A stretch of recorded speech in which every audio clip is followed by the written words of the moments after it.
Hi, everybody. Welcome to our rewatch of The Wheel of Time. We were just talking about episode 1 and certain things we felt about episode 1. If you are curious about that, you can go back and rewatch our first episode. I am joined by Chris Navo, who has become one of my very good BookTube friends.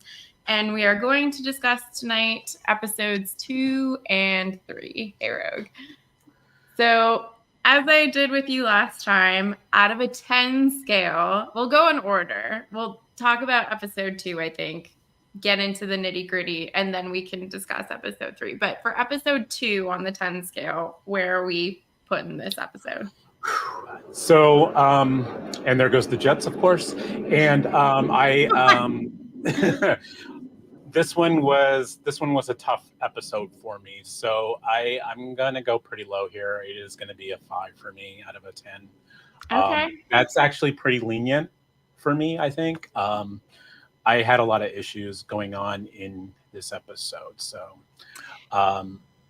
yeah, a lot of little takes on this one. I have some good. There's some really good things that happen in this episode that keep it up there a bit. Okay. That I think actually improved a little bit in the book. Okay. Yeah, and but it is a 5 for me, if maybe like a 4.5 almost even. It's not a good one for me. I gave it a 4. I think that you are a more generous ranker. I am a generous ranker. Yeah.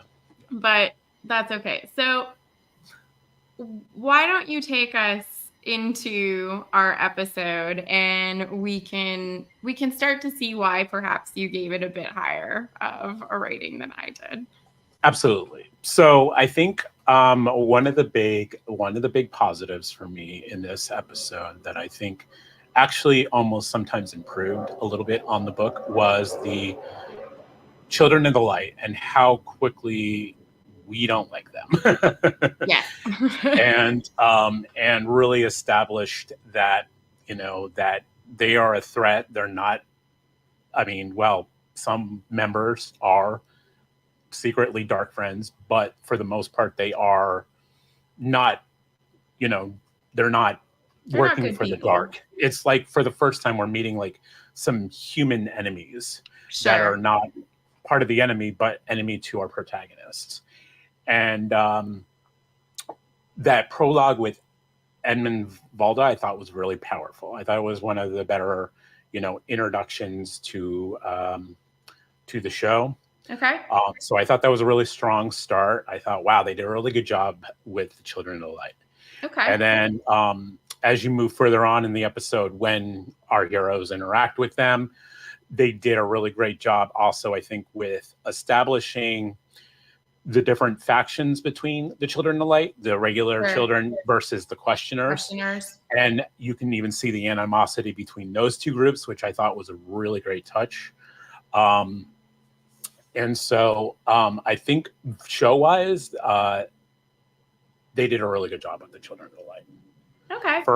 We didn't get a lot of time with them, but we got enough for a mainstream audience who hasn't read the book, say, wow, these guys are dicks, so they're not great. And I think they did a really good job establishing that in a quick way. Yeah, I had slight issue with this cold open, just in the sense that, first of all, the bird dish was revolting. So there was that. But that's besides the point.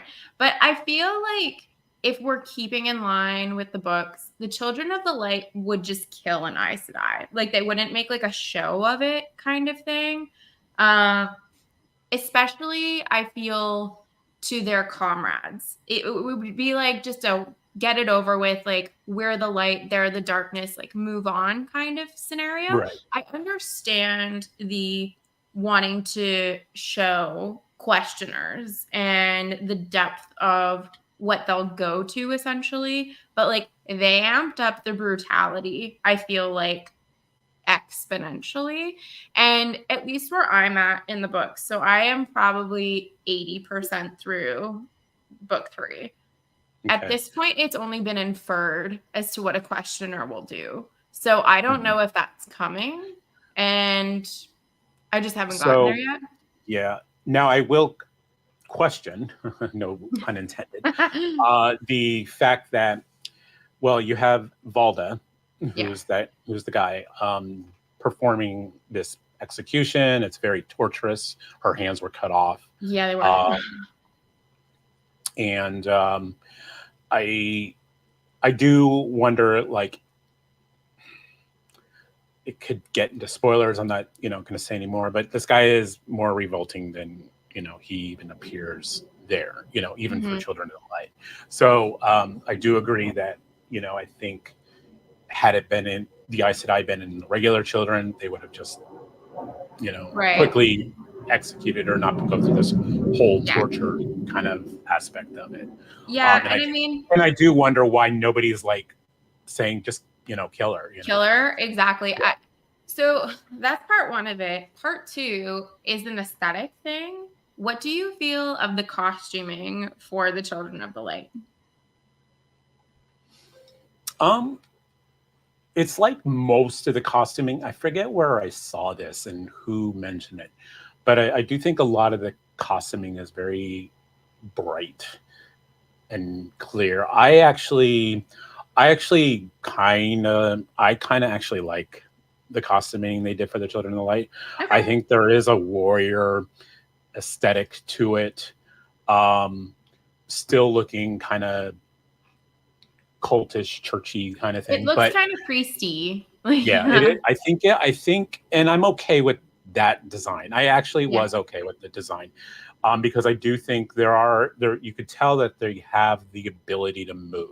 They have the one arm that is, they have a shoulder protection on there, but the other one's like weirdly like exposed and all that kind of thing, which is odd choice. But I do see that they have movement to be in battle in those vestments. So I actually didn't mind that choice. I don't mind it all that much either. I know a lot of people that have taken issue with their costuming, and I get it, but for me, from the book perspective, they really are so cult-like that it makes sense that they're almost in religious garb to an extent, and white, obviously, because they're pure and all of that. Like, symbolically, to me, it makes sense. And they would almost, I feel like, want to present themselves as being less threatening and therefore wear minimal armor and protection, maybe. But yeah, it didn't bother me as much as I know it has for other people, but I just thought it was an interesting question. What did you think of the actual intro to the show? Because in episode 2, we actually get an intro to the show versus we didn't have that in the first one. So I think we are establishing that this first season, I think and you can tell through every episode, it's really Aes Sedai focused. And that shows in the intro. And I'd be curious if they change the intro with every season. Like, to me, if are they gonna still keep the very Aes Sedai theme? I like the music. I do too. The music aspect, it was really cool. I do think the threads and the colors and then the representations of each Aja was kind of cool to show, because I don't, to show that there's several factions. It's kind of hard to differentiate the white and the grays, but I thought it was gray almost looked black to me, but but I thought the I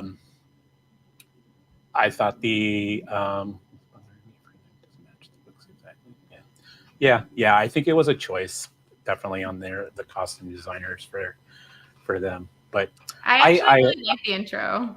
I liked it. But I really like the intro. Yeah, I like it too. I feel like it's the best thing they've done. I did like it. It establishes, the wheel weaves and it's all weaving. I mean, to me, it kind of just made sense. And like, I think this is the case, but I could be wrong. I remember reading something about this when season 1 came out, that the actor who plays Rand, who I believe he's a Polish actor, so I don't know if he pronounces the Y as a J as a Y or not, but Yosha or Right. Joshua, whatever his name is, when it says his name in the credits, the weaving like spikes and does it's it? to Oh, infer interesting. like that's Hmm. who the dragon is. And I was like, Interesting. that's interesting. Now So I just I'll have to remembered that. catch So that. yeah, next episode, we'll have to look for that and see if we catch that. But I actually really like the intro. I think it does a good job at like you said, establishing that there's different Aja. But I do find it interesting so much because in the books, the thing that is so commonly said is that Taviran are the ones that have the wheel weaves so much around those who are Taviran, and the intro is so female focused, and yet our Taviran characters are male, except I guess in the show where they've then incorporated Nynaeve, but or not Nynaeve, Egwene, excuse me. Yeah. So I thought that was kind of funny. I was like, well. So, yeah, but other than that, I actually really liked it. Well, I guess it's not for everybody, but the soundtrack was amazing too. I really liked it. Yeah, I thought that they did a good job. Yeah. So one of like the big thing I noticed initially in the beginning of this episode, once we've gotten through the intro and the cold open, is that they're fleeing during the day instead of fleeing during the night, which for filming purposes to me makes sense, just because they don't really want to film at night. The Trollocs, however, had such bad CGI, I feel like, in this episode when they were running that I was like, we couldn't have pushed a few more dollars at CGI like for this. Because I thought in the first episode they looked okay. And then in this episode they start to look really dingy. Like, I don't know. No, I think the ones they had at night was good. Like when they were at the ferry, it was still night. And I do think it still had that good, kind of a decent quality where they actually did prosthetics over CGI. Sure. Which was nice. But yeah, when you see it in the morning a little bit, yeah, you definitely notice it. Yeah, it looks a little bit awkward. And I was like, our budget is showing in this episode. But I do appreciate that at least in these two episodes, no, don't get me started on 8 when we get there, but this, at least the night scene, we still had the costuming of the Trollocs, at least at the ferry. Yeah. But yeah. So we're leading up to this ferry scene, right? So the ferry scene is completely different in the book to the show. And this is the beginning, I feel like, of the massive separation. Because at this point in our book, if I'm recalling it correctly, for the most part, they've been separated already. And that's because a few of them will get on that ferry and then get on the boat, correct? Isn't that with Tom? No, they do all make it. They're all on the boat, okay. save Nynaeve. Nynaeve's not with them yet. Right. In the book. Yeah. Nynaeve's not with them in the book yet. They are all with them, including Tom. Okay. They're all on the ferry. They're on the ferry. They're crossing that river. They don't separate until they get to Sheridan Florgoth. Okay, okay. I couldn't remember. I was like, I feel like they're all together in Shadar Logoth and then they separate, but like I couldn't remember. They separate in Shadar Logoth, just like they do in the show. But they are still together when they're crossing Terran Fair, save Nynaeve, who's gonna eventually track them. Yeah. Yeah. And yes. But yeah, the ferry, it started off good, and then when they got a real turn. I had a hot take with the whole. Now, I will say this, because I just watched this morning again, because, and I didn't get a chance to look at the book, and I don't, with the whole, I thought, the ferryman does not go after his boat. Or his boat. Well, he doesn't go after his boat. Yeah. Yeah. No. In the books, he doesn't go after his boat in the book. No. And I think my spouse brought up a good point. It's like maybe they're just trying to show what lengths Moiraine will go to get these 5 people to safety, that they're willing to sacrifice other lives, and to show kind of the ruthlessness of how cold Aes Sedai can be Maybe. if it affects their progress. I can You see know, that. Especially because, and this is a complaint that I've had, as you know, that in the books, I feel that there is not enough reasoning for the kids from Edmondsfield to dislike Moraine. There's just not. So that at least does give some reasoning to say to them, like, she's kind of nuts. She's going to do whatever she feels is necessary, regardless of who gets in her way. So I get it from that perspective. right. It just felt kind of like a time waste to me, though. Like, it's one of those things that when we put everything together in the episode of stuff that's different and or changed, I think, okay, how could this time have been better allocated to actually covering stuff that's material from the book? But it's not like the most grievous change of all of them to come. So. And this is another thing that I guess this is, to me, is just another thing that Jordan worked in his books. I mean, the ferryman doesn't die in the books. He, goes away, but the kids are still angry with Moraine because they know she's the cause of the sinking of the boat, and that's his livelihood. That's that's that man's livelihood is the ferry. That's how he gets paid and all that stuff. And so there was already an establishment to be angry with her, even with nobody dying and the phone.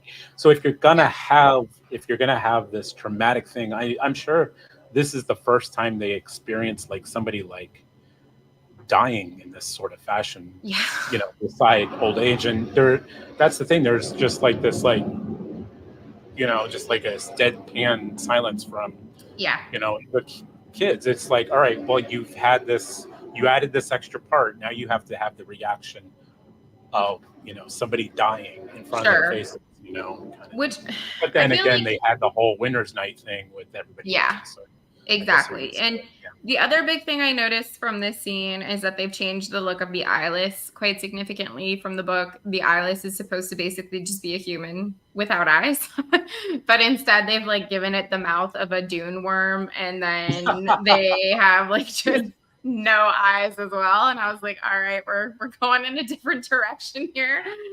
The mouth is a little weird, but I'll admit the mouth, but I think they did a good job with the rest of the face. I thought the rest of the face was fine. I do like the wormy look, but then I guess they took it a little too far by giving it a worm mouth. The weird mouth. And like in the books, they can speak English.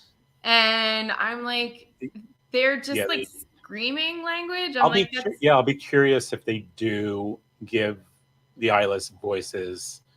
Because they're supposed to have them. Yeah. As in book 2, they definitely have them. So I don't know. I guess it didn't bother me, but I get the mouth is a little like too alien, and like you said, they do have they're supposed to be, and that's what makes them creepier, is they are supposed to be somewhat human looking still. Yes, exactly. Minus, the eyes, but yeah.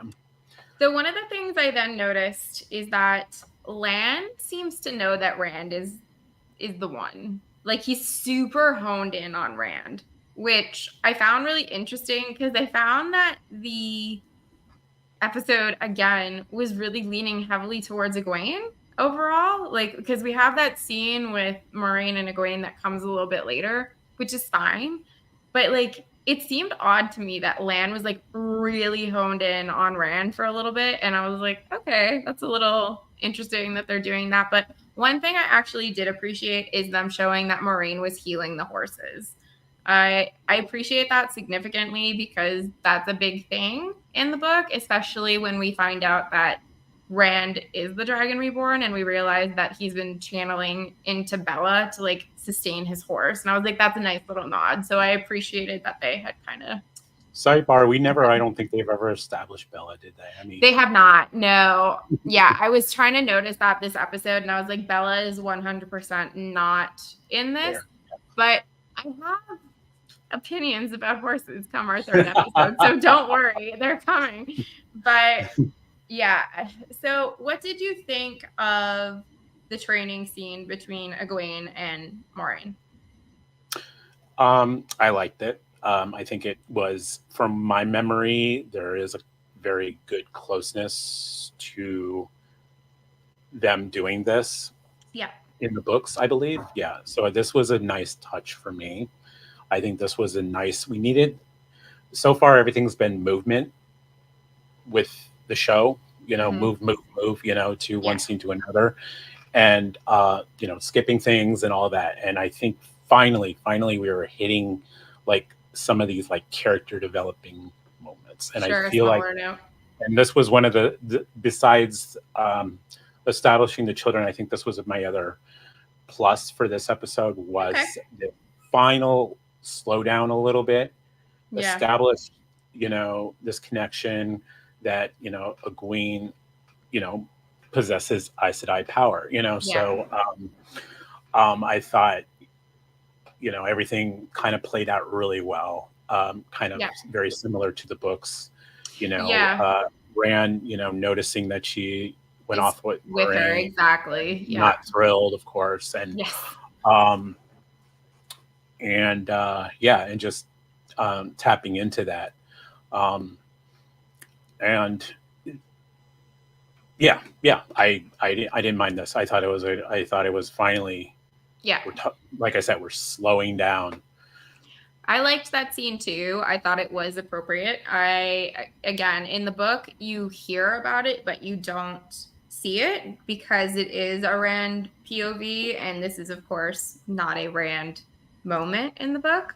So I thought that was good. It was also interesting because it tells you immediately that Nynaeve also possesses this ability, because of the fact that she's saying, like, those who can listen to the wind. It's not listening to the wind, the wind's listening to you. It's like, okay, well, there's two people that we know that can do that, so that's going to be a thing.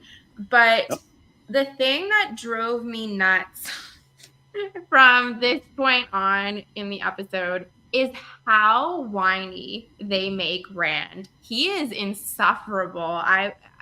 It's awful. I was watching this and I was like, this feels like a toddler. It's bad when Matt calls him an ass. Exactly. I was like, oh my God, this is so awful. And I don't understand why they felt the need to do this to this extent. So wasn't this in the books? I feel like some of these scenes were Nynaeve scenes in the book, weren't they? So and they gave them to Rand? They were to a point. Basically, Rand was saying to himself, like, he was questioning, okay, well, she's going to go off and probably become an Aes Sedai. What does that mean about me? Like, and at that point, I mean, I know he was angry in the book, but but not like this. It wasn't like, I want to be alone. And going off and like sleeping completely isolated and like turning her away and that kind of stuff. It really didn't go that far. It was very much I found it more reflective in the book of, okay, I've been thinking my whole life I'm going to marry this person. Now all of a sudden that's not going to happen. What does this life then look like without this person? Whereas in the show, it felt like two 16-year-olds dating and then like having a very melodramatic breakup. But that was my irk for a good chunk of the episode.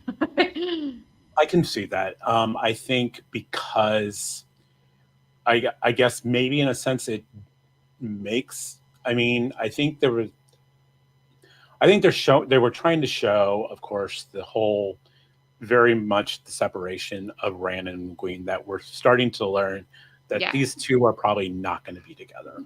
Yes. And I think they added the more anger because they've established in the show that they're more of a relationship, like an actual relationship, rather than a potential betrothed in the books. And I'm wondering if that might have been why they decided to give Rand a little more anger in this episode. I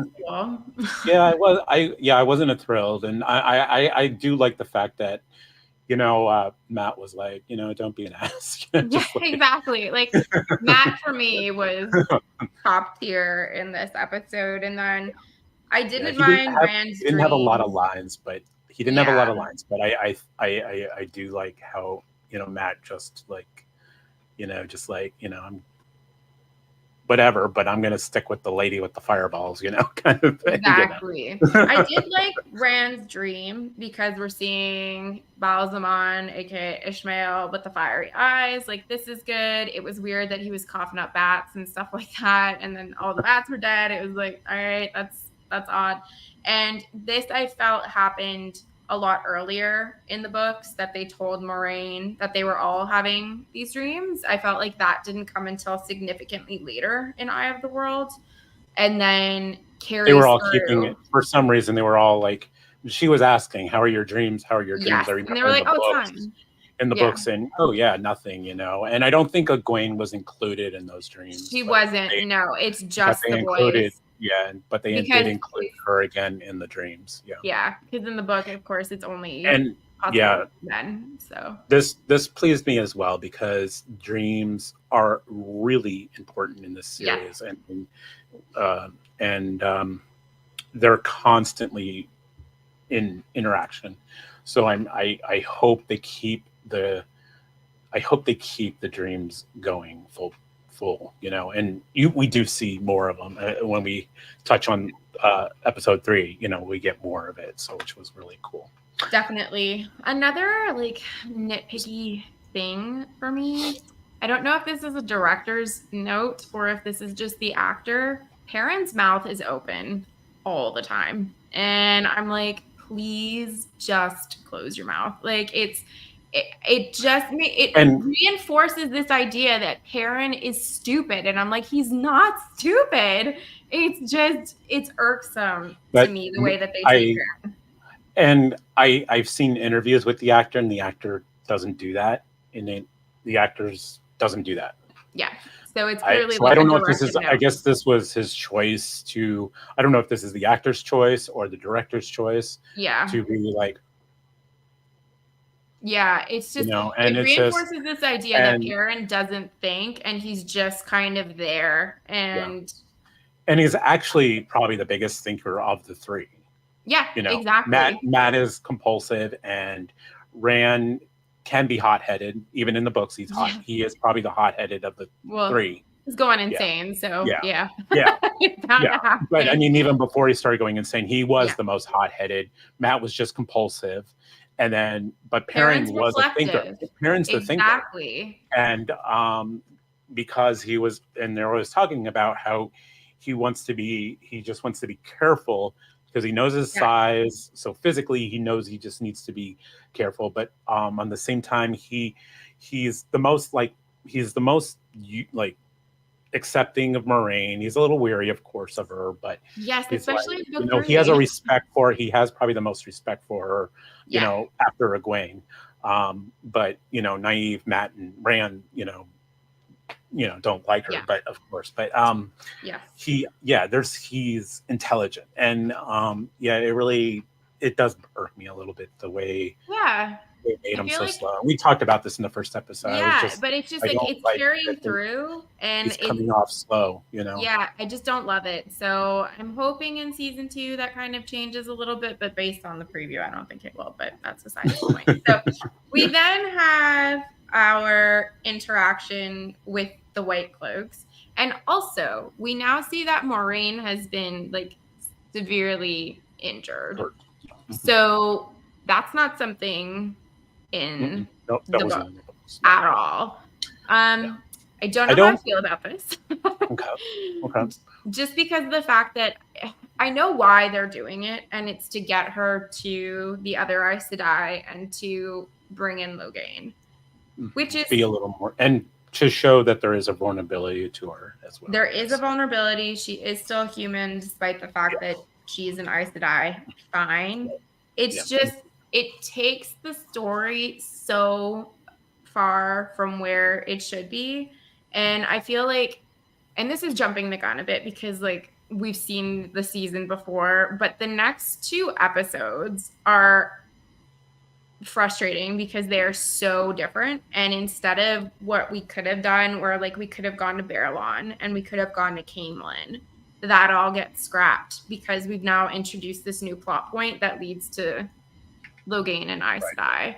So I didn't love that, but I did like the interaction between Moraine, Lan, and the Questioner. I thought that was an interesting dynamic. And then, So I liked that. What's his name? Giraffe Bolad. I believe that's Yeah. either Bane Bolaf or one of the regular Children of the Light. And Yeah. I find that was a little weird. I don't know if it was a slight to do against the Questioner, because he says, go to Whitebridge, you'll find an Aes Sedai to heal you. I think it was a sort of an FU to Emin Valda, kind of thing. Yeah. Because, he's very visible about collecting rings. Yeah. Which, he's a collector, yeah.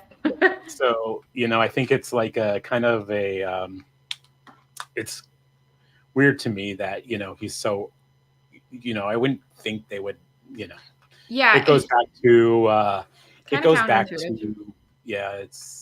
it's a little like open, I think is the word I want to use. Like, I would think he would secretly collect those rings. Yeah.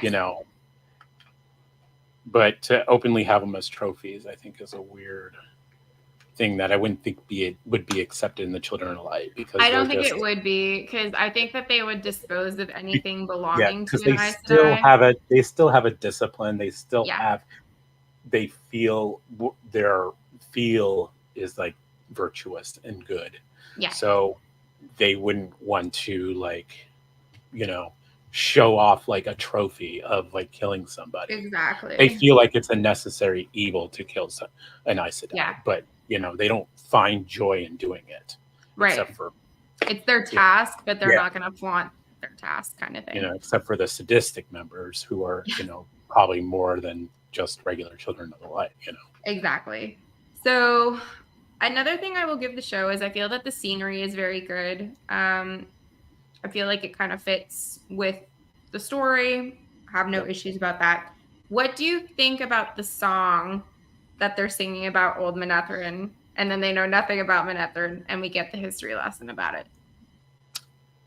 Again, I like this portion. So, and let me explain why.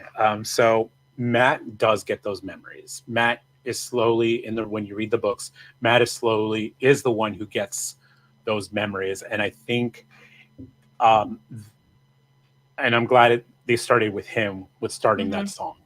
Yeah. And I think that was a really smart choice. It's going to show, because that's his plot line, is he starts bringing up the memories of the Manetheren, or whatever. I don't know how to say that. Manetheren, yeah. Manetheren, thank you. Yeah. And he's the one who brings up those memories. So I'm glad they started with him. I thought the song was a great touch.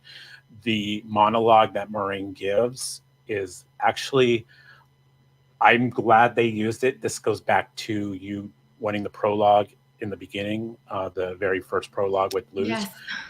I'm glad they put this into the book. I still wish, this goes back to why I wish we didn't rush leaving Emond's Field, because Moraine gives that speech in the book to the entire village. And it's important because the village plays an important role in the story in the future. There a lot of happens in Emond's Field that brings us back to Emond's Field later in the books.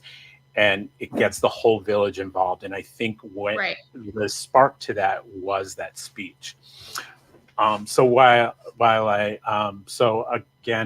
this was probably another strong moment. And it was, despite them just listening to her tell that story, it was still a character-driven point for me. And again, we got that slowdown of this plot, because everything is like skipping. At this point, we've skipped Barrelon.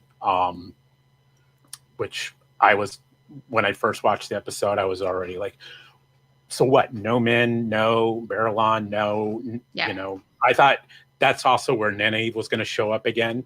I was, but again, I'm happy when we get these slow down moments. This is when the show is the strongest, this is when you slow the freak down, and not everything has to be skipping things and quick. action. Yeah. So.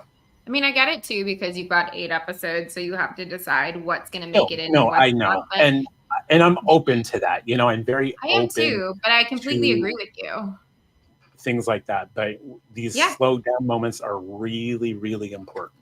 That's the thing. When you look at fantasy shows in general, I feel like Game of Thrones is probably the best example I could give, because it's the most watched and it's the most well known. But their best episodes typically are the ones that were heavily dialogue focused and slow, because you're getting character development, plot development, you're learning the history of the world, and that's what this scene is doing for the watcher. So I also appreciated this scene. I thought it was good.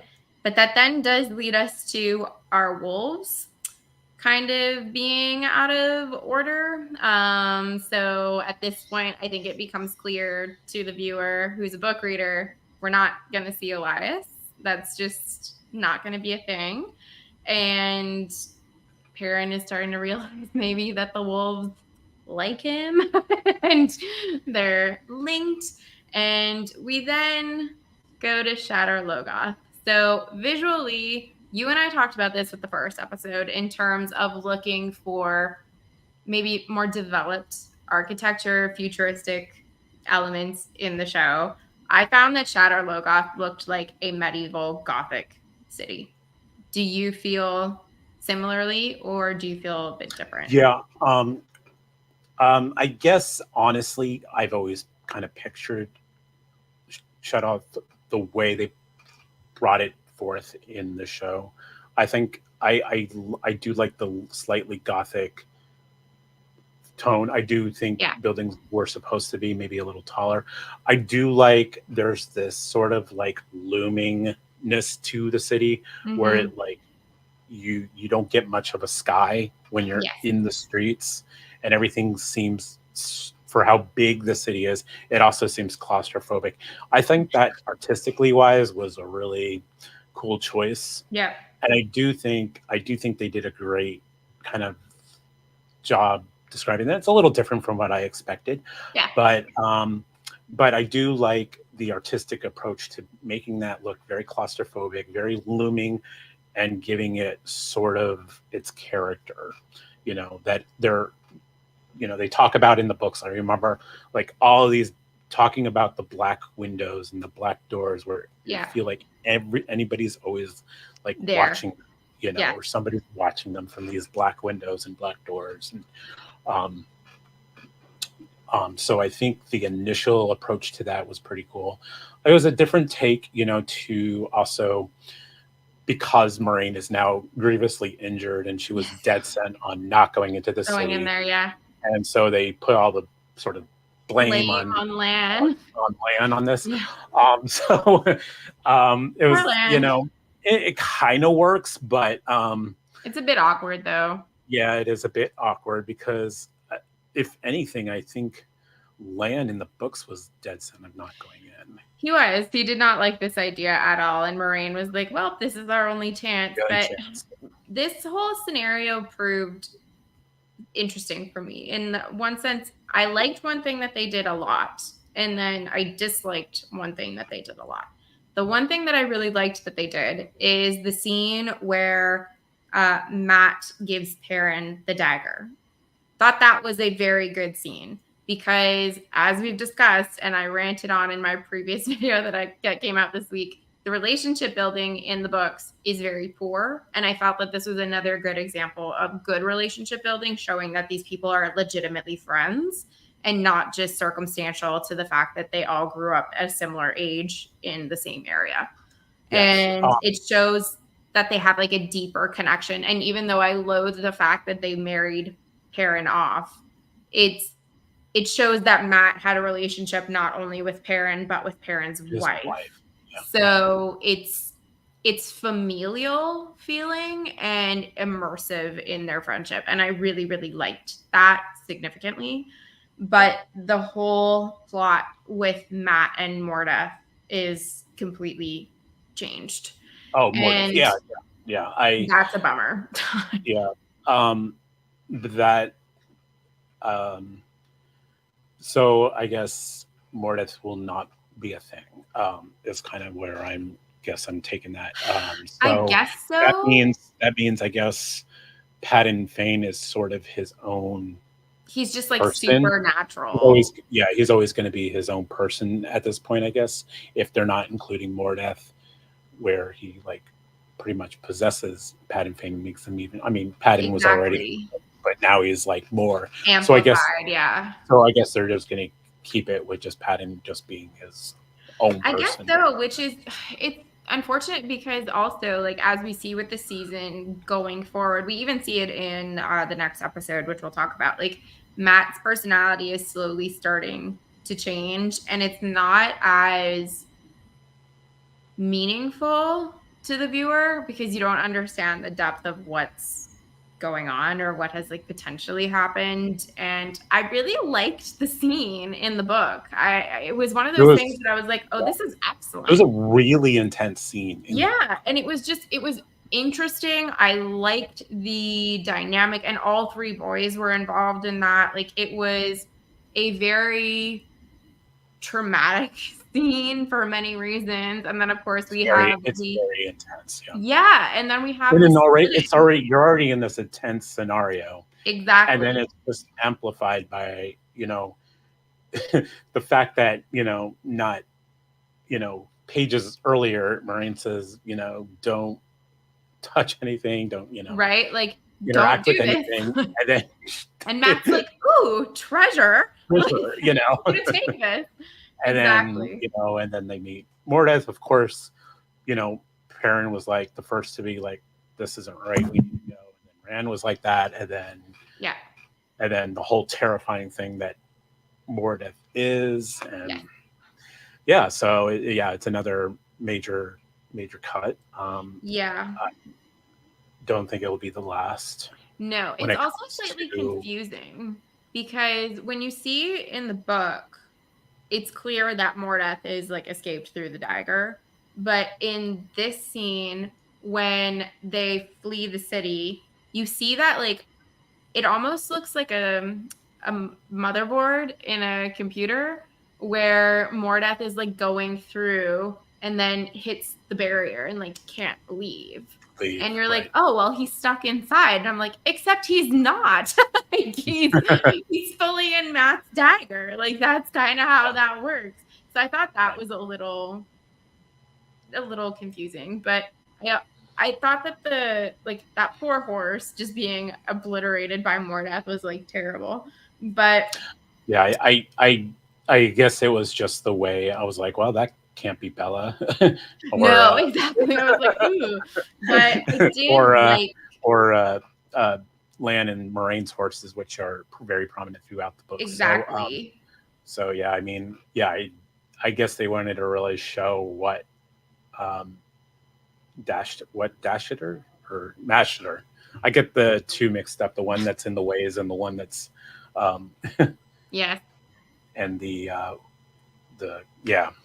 Um, but yeah, I that was gross to watch, but I guess it needed to show How severe. the stakes. Yeah, the Yeah. really bad stakes. So I thought that was fine. I thought the jumping off like 100 feet high thing was absurd, of course. And then Nynaeve at the end of the episode, like whatever. You know my feelings on Nynaeve. It's kind of the culmination of this episode. So like it felt kind of lackluster to me in some ways, but then they're separated at this point. So you're like, okay, the story now should be moving forward because quite a bit happens in the book when they're apart. Like I'd say for most of the book, they're apart rather than together. Right. Yeah. Yeah. Um, so it's interesting that because when they in the books when they all get separated like that, they do get separated that way. Um, Nynaeve at that point, who is with them, from Barrelon Mm-hmm. to she's by herself, Yeah. but she does they in the book she does approach Lan, and she likes to show off that she can not only track has the ability to do tracking, but she can sneak up on Rand, and that was in the books. So I mean, and that's going to lead us into Yes. episode 3 here. But Yes. Shall we jump into episode 3? yeah, I think we're ready. I think I've said what I wanted to about 2. So the lack. So I mean, to summarize with 2, I mean, bummed about the lack of Min and Barrelon. I mean, I don't know what their plans are for the Min Rand relationship, but she does see the images of things, and especially we're going to see in episode 3, the Isla in a cage. Those images that Min saw in her images in Barrelon, we're not gonna really know the context of if you're just like a mainstream watcher of the show kind of thing. So it kind of takes away from episode 3 opens with a 9 of cold open. This was a hard pass for me, just because it seemed so unbelievable, like that she first of all survives being dragged by this Trolloc, who we know from the books Trollocs just kill people. Like, they don't drag people off for no reason. So that was whatever. And then all of a sudden she's hiding in this sacred pool that we don't know about, and then jumps out and kills the Trolloc, which, fine, whatever. Like, at this point, just whatever. The best part of that cold open, in my opinion, is when Lan knocks her out because she won't stop. So that to me is the best part, and it solidifies my love for Lan so much. Yeah, but it's. What did you think of the cold open? Well, it's just a scene that shouldn't have happened in the first place, honestly. Yeah. I think they could have. I think her being dragged off was not really needed or necessary in that first episode. I get the stakes, but you already killed like half the town. You don't need to add more. And we know, I think even people who never read the books know Nynaeve is going to live. Yeah, it's not even after the drag. I mean, she's in the credits of the show. Yeah. She's probably not going to. She's probably going to live past episode 1. Right. So and it just shows, like, it kind of brings me back a little bit to Game of Thrones real quick. It's just, you can tell when they ran out of book material and they were just winging it, and it just becomes something that didn't need to happen. Now Game of Thrones, the books aren't done, so it's a little harder, of course. Sure. But you can tell when you have book material, and you have, especially the Wheel of Time. That's the thing that is driving me nuts a little bit about the show, is he details everything. And it's just like, you don't need to change anything. Add your own spin to it. That's great. Mm-hmm. It's a TV adaptation, so of course we can't sit around and talk about skirts and and tea and all that. But you can. There's enough action. There's enough great material that was interesting to read that you can have in the show. So having Nynaeve come up behind Lan would have been just as impactful had she not been dragged, and you just assume she stayed in the village. Exactly. Kind of thing. And it's like, oh wow, she followed her. The audience could be like, oh wow, she followed her, but like how, and all that. So yeah, the prologue to this. The one thing I will say, because I am a Nynaeve, I know you are. I did like the little with her hair and her braid. That was the nice nod to the books, because her braid is a prominent feature. Very in the big. Hugging, yeah. And I thought the whole, whipping her hair. I thought that was a cool little nod to the books. Yeah. But the whole getting away is really, yeah, it's tough. She is a tough person. She is a tough person, and I think she has the survival instincts to survive a Trolloc. Yeah, not sure what. I do think there are Trollocs that play sort of with their food kind of thing. Maybe. So she might have been the example of, of course, of that happening. Yeah. of her living to get to the cook pot or wherever they're going to start torturing her, or because maybe she was Talvaran or whatever. Maybe that's why she was kept alive to take to the fate or something. But maybe but yeah, it was one of the weaker prologues for me. So one of the things that I then noticed from that, and I'm jumping the gun a little bit because it then goes to Perrin and Egwene, but I just want to stick on the Nynaeve and Lan thing for a second.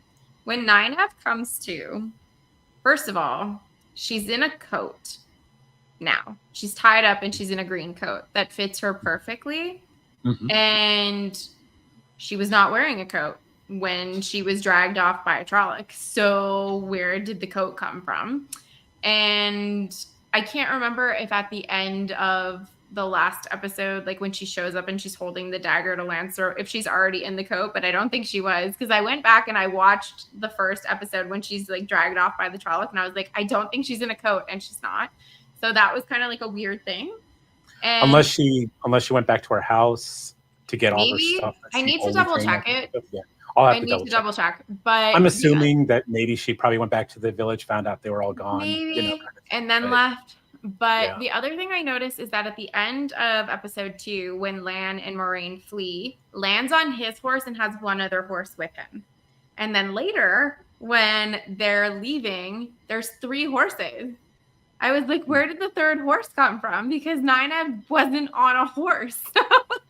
it was like a weird continuity thing, like a bunch of continuity things that were kind of happening. But I digress. To go back, I thought that the scenery and landscape for where Perrin and Egwene was very good. The wasteland looked appropriate, and they looked like they would be in desperate need of food and water, which was very much a prominent issue for them in Eye of the World. So I thought that was very well done in terms of topography. I liked that.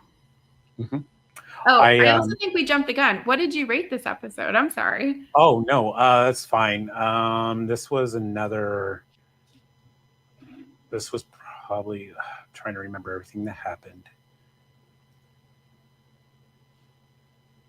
Okay. I think I gave it a 5.5, maybe, Okay. 5.5, maybe a 6, because we got Tom. 5.5. It was higher for me than the second episode. I was so unthrilled. I gave it a 3. Okay. You liked second episode better. Okay. Just slightly, and I think a big chunk of that is because of the fact that we do get Tom, and Tom is so changed. That was bothersome for me. But we'll get to that. I'm jumping ahead a little bit.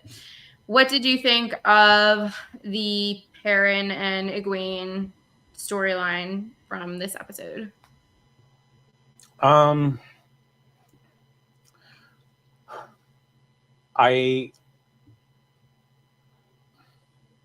It's tough. I did like any time that it was Perrin and Egwene, we heard the wolves howling. I thought that was an interesting way of, keeping that wolf theme going.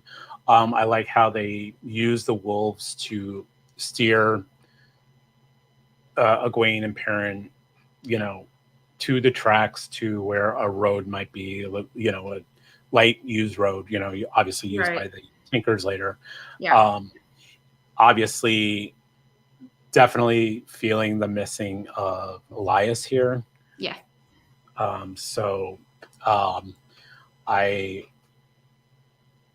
This is so important to Perrin's story. It's almost to the point where if you're not going to have this connection, Perrin is just there. So this was really, and this is what makes this episode really go down for me, is just this lack of. I get the continuing focus with Egwene, but we need to get these other characters up and running. Like, I feel like Matt and Perrin just got sort of shafted season 1 altogether. Oh, definitely. I mean, and that's not including the fact that they lost the actor for Matt later on, but the fact that I feel like the plot line they added to Perrin was unnecessary. The wife, plenty to work with Perrin. The whole, his sort of, love for Egwene, secret love, but he knew he would never act on it because of his friendship with his friendship with Rand. So, and when they're with the Tinkers, in the books, he has a definite jealousy to Aram, and there's just so much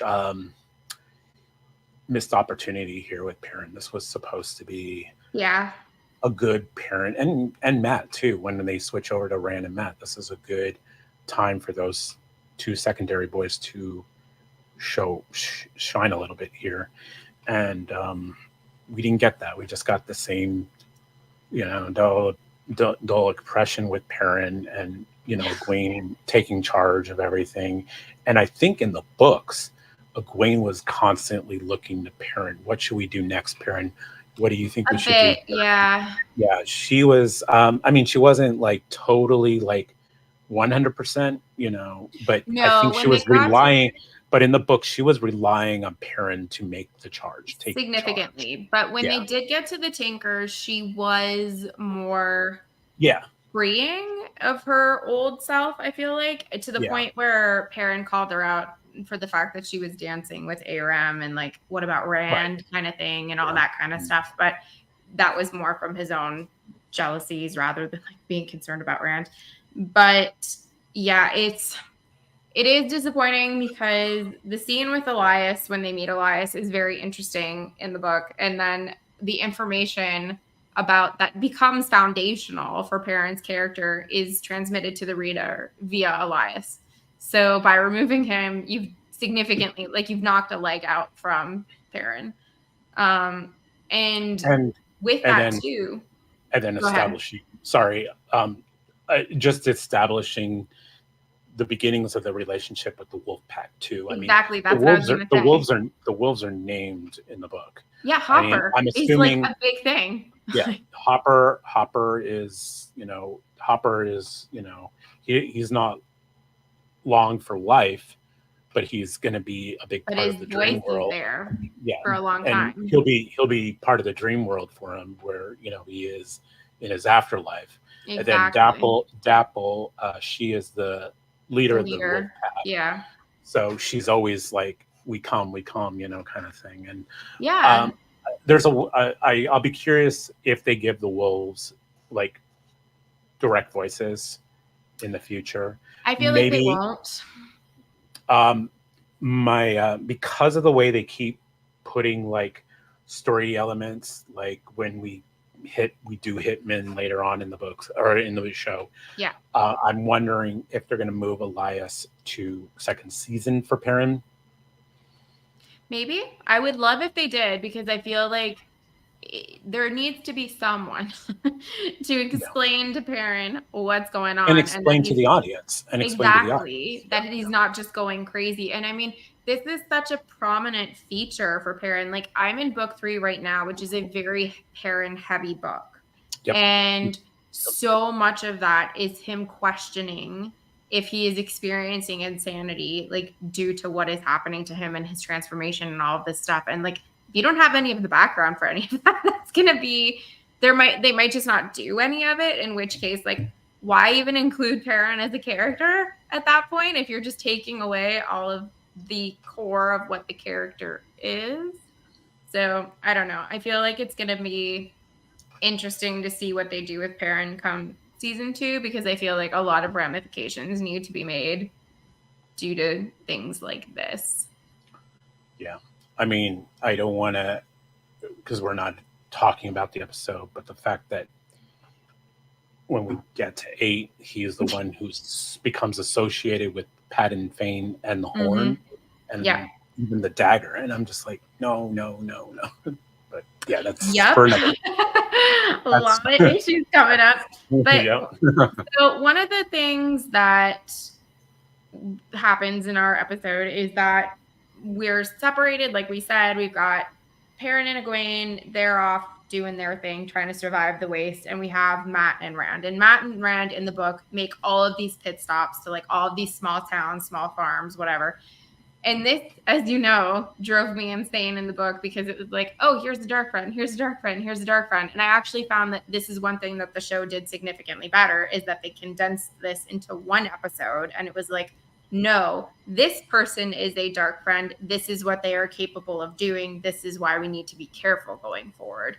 And I feel like that makes it more interesting when fewer people are dark friends, because I think that you have to be more on your toes of who can we trust, who can we speak to, as opposed to just straight up assuming everyone is a dark friend, because that's kind of how it was in the book, at least from my opinion. But we meet Tom, who we talked about in our last episode that we felt was sorely missing. And what did you think of this version of Tom, Marilyn? very sober, very mellow Tom. Yeah. And younger, significantly younger. Again, I'd be curious what they do with him. I mean, he's a future love interest for one of our key members of our party. Yes, he is. and for the show to be so Moraine focused, and it not have shocks Tom. me. It shocks me that you do not have Tom. Yes, and not only do you not have Tom in it, but like Tom in the book would never steal from a kid. Like that would just not happen. Like if he would maybe do it in or he would like take it and then give it back and then give it back to him. Exactly. Yeah. And like I'm teaching you a lesson, Tom. Yeah. Never ever would exist. Like that's and like that's fine. But like in the book, I picture this like wizarding cloak almost that has like these patches of color and like his outfit. It was the second time I noticed it's on the inside. It's not on the outside. It's on the inside. And I didn't notice it at all. And neither did my spouse. We didn't notice it, either of us, the first time. They were where's the patch color cloak? Oh, you did? Okay. We did the first time, specifically because we were looking for it. We were like, is this a Gleeman? And we're like, well, Gleeman should have the patchwork. And I was like, oh, it's inside the jacket. But I still didn't like it because it's not like a cape or cloak, whatever. Yeah. But I mean, I get in the sense that it's like more modern looking. And because he's younger, that maybe that would be a way that they would go with the character. But it was kind of a bummer just because it's like such a descriptor in the book that is how you identify a Gleeman typically, that I would think you'd make it a bit more prominent. Mm-hmm. Now actor wise, the actor grew on me. And, I love him. Yeah. And I think and I think a lot of it had to do with at first I was not thrilled with the soberness of him. He's playing a sad song. Maybe he was, maybe it was because of being in this decrepit town or whatever. It's not a very nice place. Yeah, it didn't seem like it was like everybody like was like, and I get it. It's a mining town. People are rough, Yeah. So what changed for me when they did with the Matt or what's his name, Tom, is I'm so glad they added that burial scene and gave something a little more material for Matt to play with. Yeah, they needed something. And they needed something for Matt because he up to now was just like putting out one-liner quips in the first 2 episodes. And we weren't getting, except for that small little monologue with him and Perrin and Logoff, we weren't getting a lot of Matt yet. Yeah. And I'm glad they started to.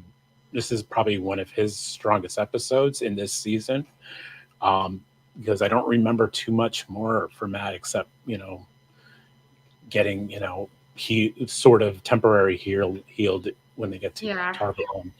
But but this burial scene was really cool, and I think it showed a humanity. Matt's talking about his sisters and Yeah. having the money, and I think that, of course, that was the point where Tom did give Her money back. his money back. Yeah.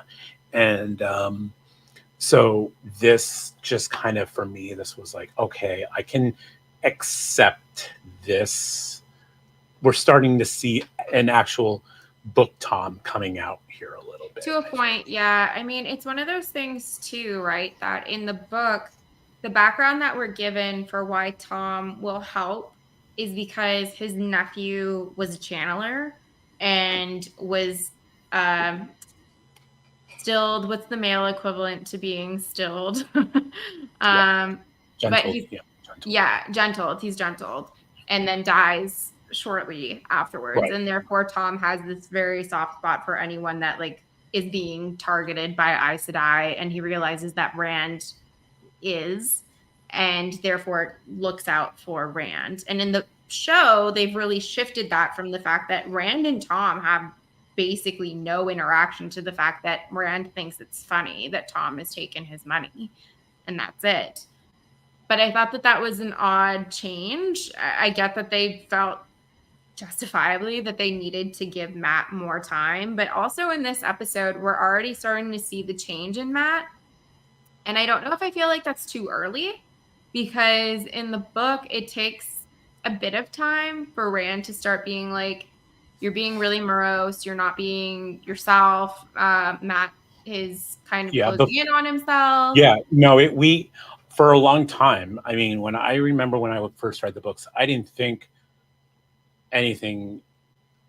I thought his mood was just being affected because they were running into so many dark friends. Exactly. So he started getting paranoid about everybody they met, which is understandable. Everybody we meet is trying to kill me.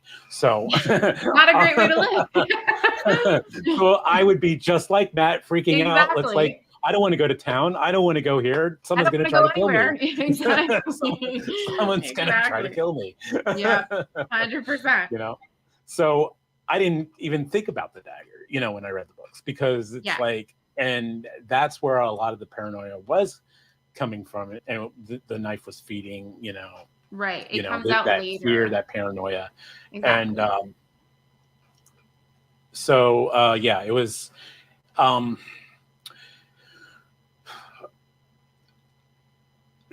Tom is the one teaching these boys. Now, Lan is teaching them sword fighting along their journey when they were together. It's different, though.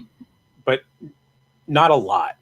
Tom was really kind of teaching them life lessons along their journey. And that's where they were starting to learn some of those things. I mean, Tom is the one who, in the books, he teaches, even something as simple as learn to play my flute, and because you're going to need some money for the road. So, play my flute, don't touch my harp, but play my, play from, learn a dance, learn a song. Yeah. Because you need money. You're not going to, to get to your way. So it's like learning a little bit of a survival skills to go. And then that's what makes Tom's sacrifice so much more, exactly, in the books. And then, of course, we're not getting, but that's next episode, but we're not at Whitebridge, right. So that's another change, is the fact that we don't have Doman Bal, and so, and he's a recurring character in the books. So he's not a one shot. We've come across Doman quite a few times. He helps the girls out later on, Naive and Elaine, and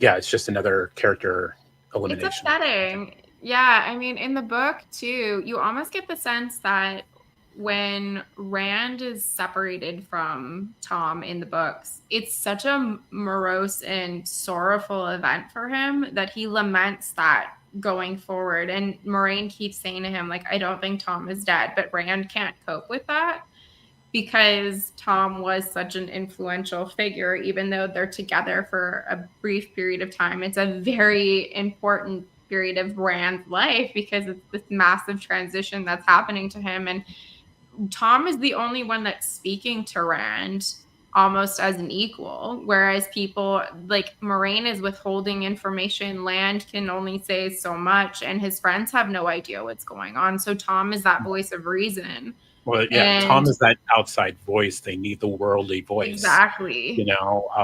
Sort of like he, people cast Moraine as like the Gandalf of the group, but I almost give that role to Tom for the hobbits, or Yeah, in this case, the villagers, I hear you. because he is the one who's, Moraine's just saying you need to run. I'm not going to tell you why.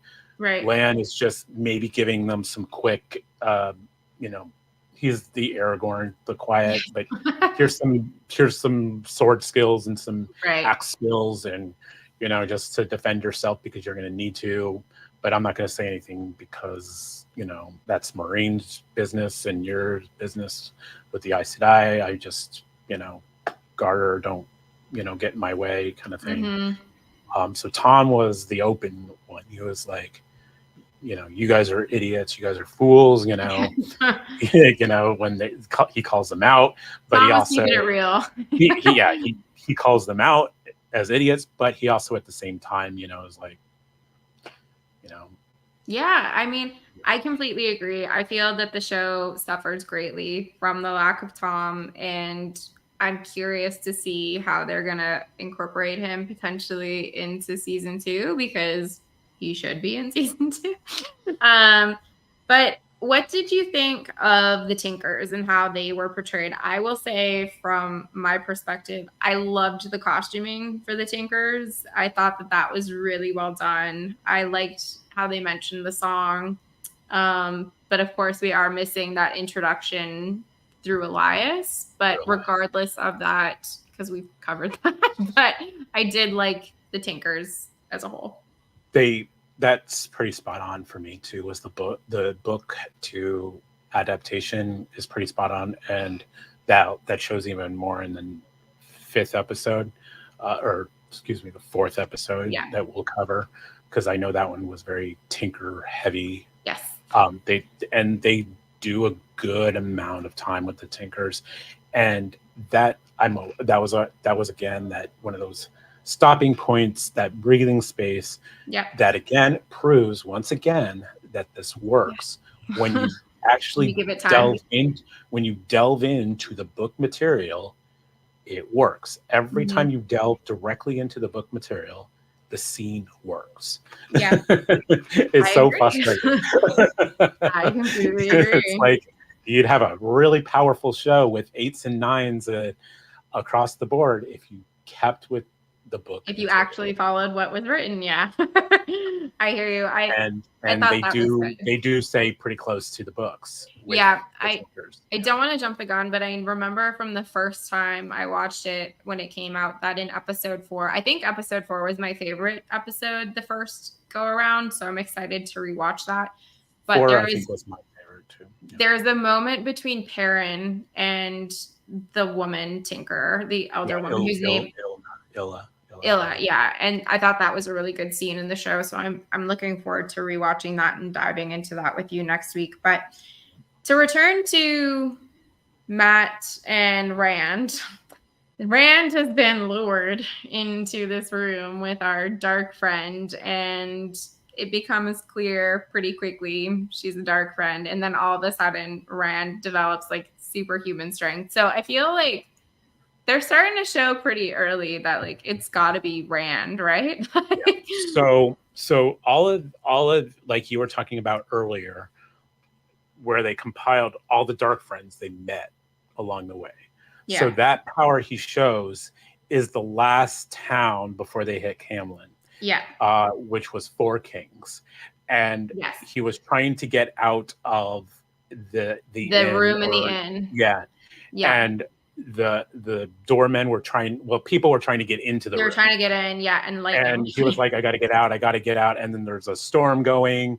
And then all you know is that, like, for some reason, lightning strikes the door, or the side of the building explodes, like, blows up. And then him and Matt get out. So I think, like you said, they wrapped up all these dark friends into one dark friend. By the way, I thought doing the build slow up, I liked the interaction with her and Matt. The slight. I'm glad they played with the flirtations of Matt. And I like this slow build with this woman, and honestly, when I watched it, I didn't think she was going to be a dark friend. I expected there'd be a run-in with maybe some, maybe a fade coming in, or maybe somebody else being a dark friend, like in the inn. But I got to say, I was really shocked, when they did the reveal with her. So, maybe I'm just dumb, but I think they did a really good job with this thing. But like you said, because they compiled all these dark friends at once, and then I think it was a little obvious that he used the power in that scene.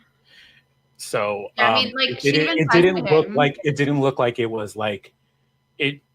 We saw it coming directly from him. Where when you read the scene of the explosion of the wall in the book, you associated with nature, just like a happy coincidence, in the books. Where this was a direct.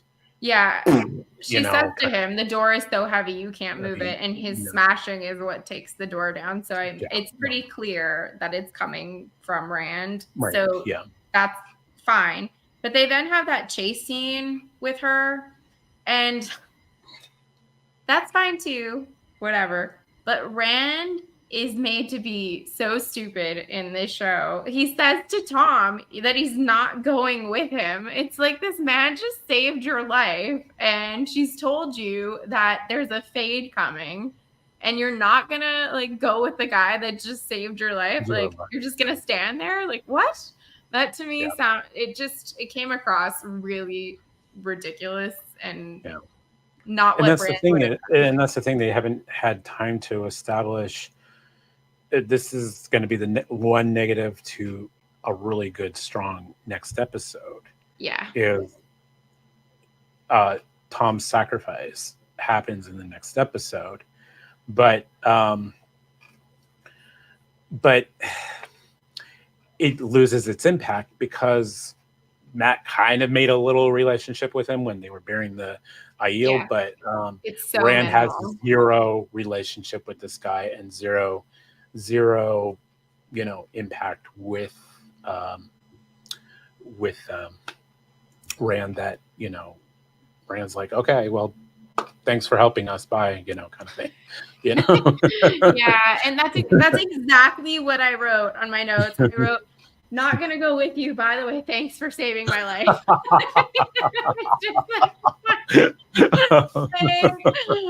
my god, this guy just came out of nowhere and rescued you, and you're just defiantly telling him, I'm not going. I was like, give me a break. Like, I mean, even paranoid Nat was like, I want to stick with Tom. Exactly. Matt Dagger is wanting to stick with Tom. Like, that should tell you everything you need to know. But I just, the lack of Tom, the lack of relationship with Tom and Rand, like, it was just so many missed opportunities for me in this episode that it's. I mean, the optimistic in me was grateful they put Tom in, at least somewhere. I mean, I was afraid he was going to be completely omitted, and they were going to do something. And we're coming up to characters that I have a feeling are going to be omitted too, that that I'm a little worried about. Especially going into season 2, because I feel like they combined another character into another character. And, interesting. We'll get to that. But yes. So Whew. Yeah, we'll see if Tom's going to be another like one episode character in season 2, or if he's going to like actually stick around, because Yeah. Great Hunt, he's with the girls. He is? Well, he's with a bunch of different characters. Oh wait, no, he's He's in with Rand. yeah, that's right. He's with Rand. That's right. Yeah, he's with I'm mixing Rand. it up with I'm thinking of Ed. So yeah, in book 3 where I'm at now, Matt and Tom are together and they are going to find the girls. So Tom is pretty much like the next time I think the next time we see Tom is in the Great Hunt. He's in Cairhien.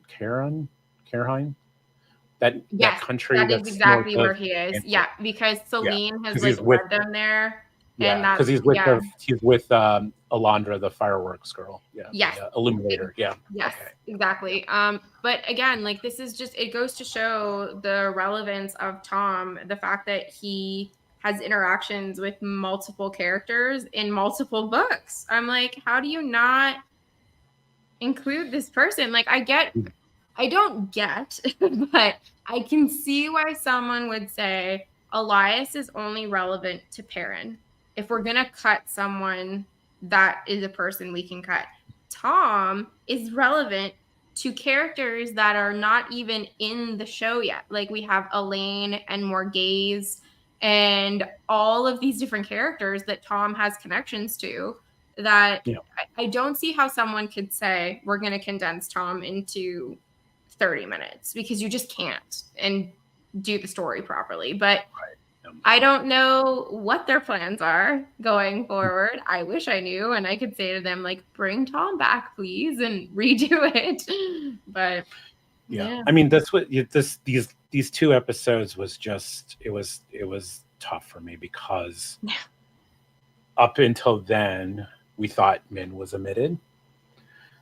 We thought, Tom was down to 30 minute, like you said, down to a 30-minute, screen time.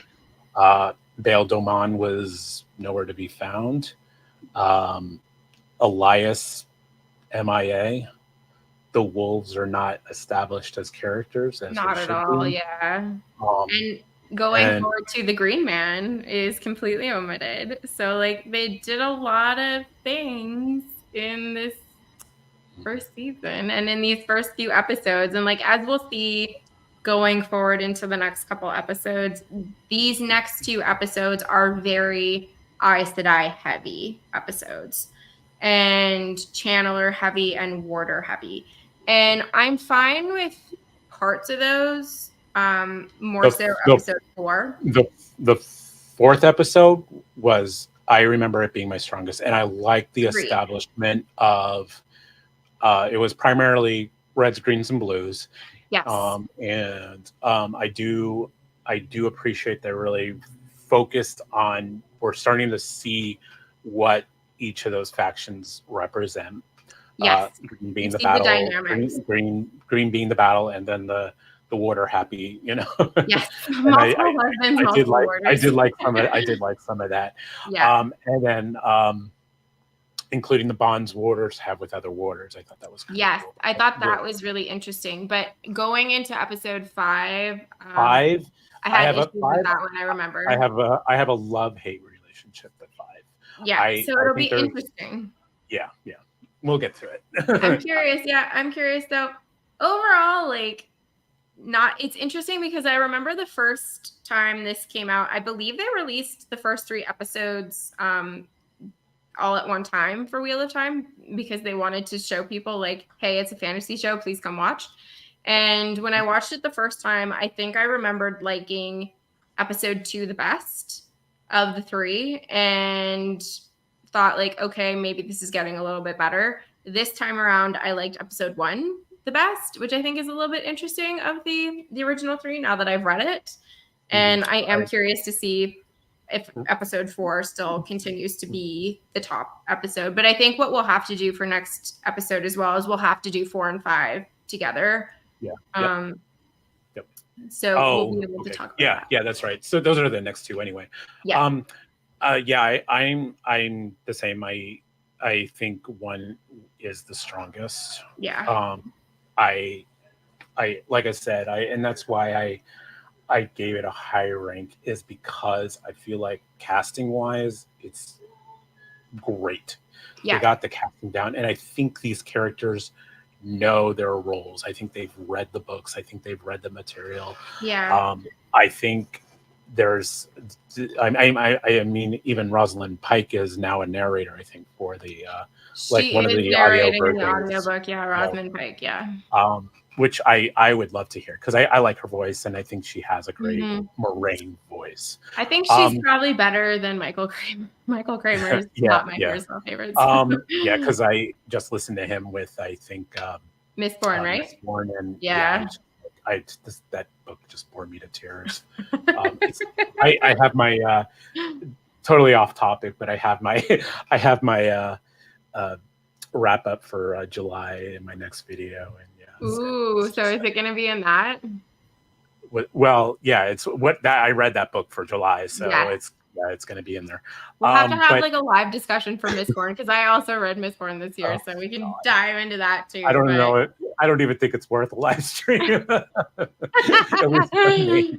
You can ask Caleb. Maybe he might, but I don't. For me, I don't think, maybe. Yeah, I know you guys are because having a he little bit read of a it hard too, time. but I think he had the same feelings about it. General feelings. That's fair. Um, That's totally the fair. one thing I don't know if we finished talking about on this, if we want to wrap up around 5:30 here, but or your time at 8:30, but I the one thing I did like about episode 4 here that they did that needed to happen, I think, more in the books, was, even though Marine's not injured in the books and all that, I liked that it gave Nynaeve and Lan their first kind of interactions and Yes. talks with each other.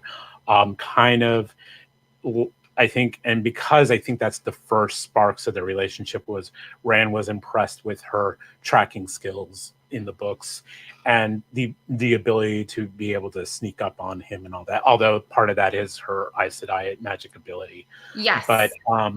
I like this whole herb gathering. And now I didn't like that she actually tried to kill him, like actually did try to kill him Yeah. in the show. Kind I'm like, of.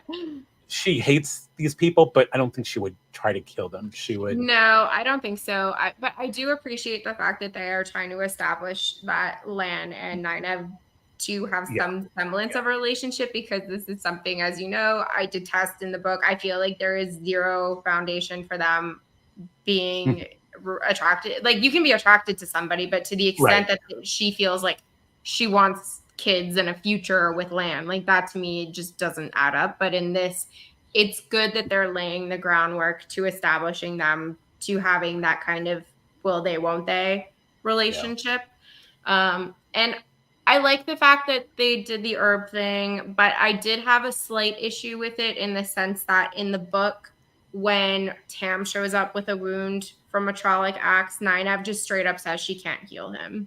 Right. And that's what causes Rand to then go ask Moraine. But in the show, Moraine has a wound from a Trolloc, and Nynaeve says she can't like fully cure it, but she can kind of You can prolong slow it it. down like so long. Yeah. Yeah. So I thought that was a little iffy, just because in the book she's like, I don't know if it's because Tam was like so far gone, but I found that it was too similar almost. Yeah.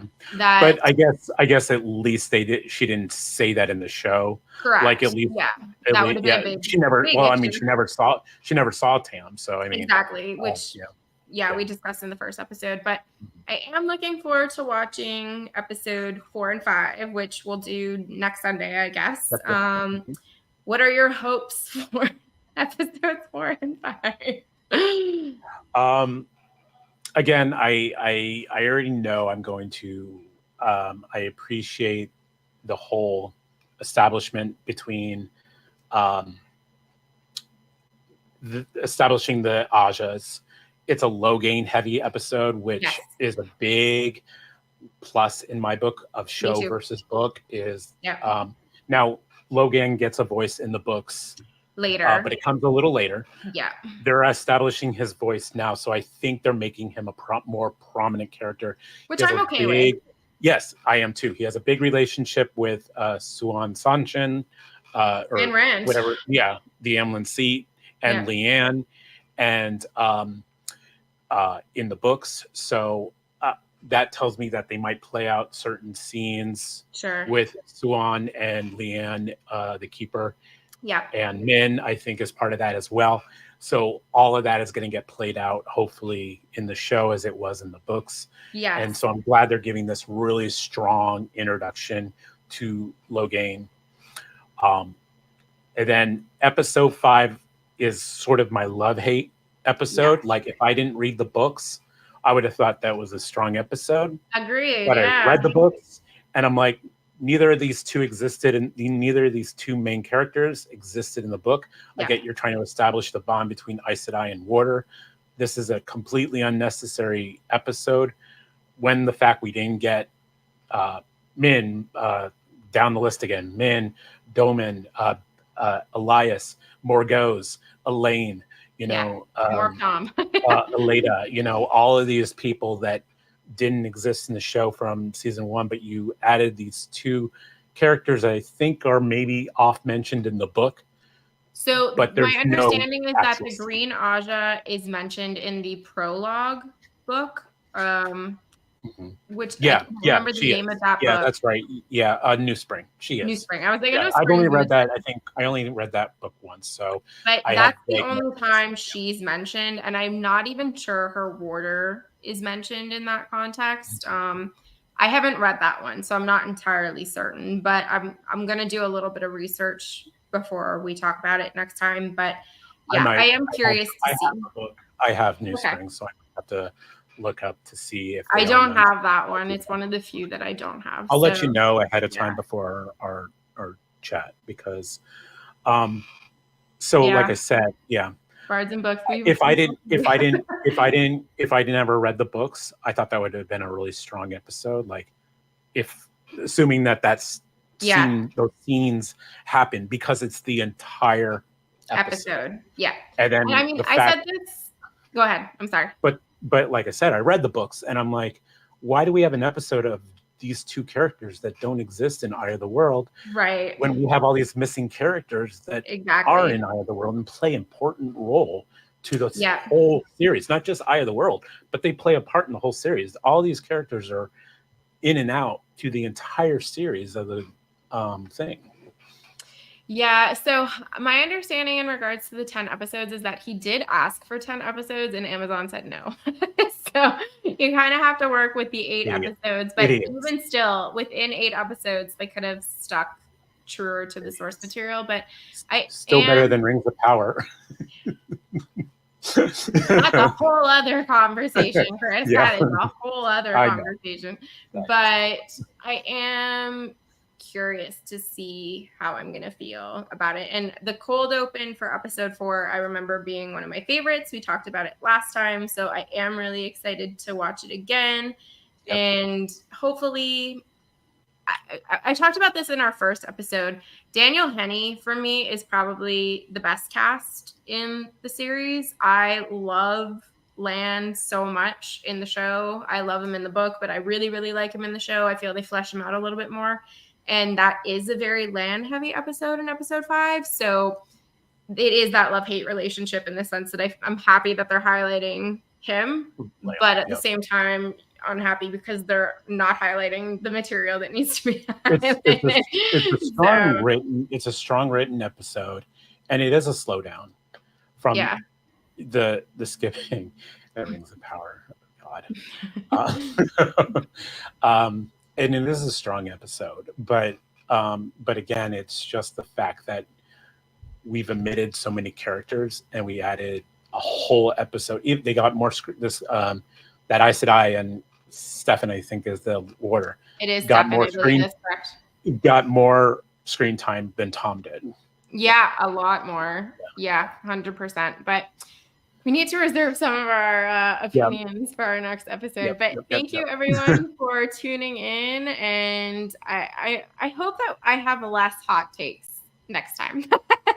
I think we're gonna have some. I think we're gonna have some positives. I try to pull out the positives for even from the like 2 was a really low ranking episode for me, but there were some highlights for me. I mean, I thought they did a great job with the White Cloaks. They did a great job with that whole montage to Minethrin. Yeah, the Minethrin, And then season or episode 3, great job with the Tinkers. I enjoyed the healing scene with Nynaeve and Lan. It's helped establish the growing seeds of that relationship too. So sure. Well, cool. Thank you all again. We will see you next Sunday, and we hope you guys enjoy. Watch the episodes as well if you want to like jump in with questions or opinions. We're happy to talk about them too. But we will see you next time. Bye, guys. Bye, guys. Take care.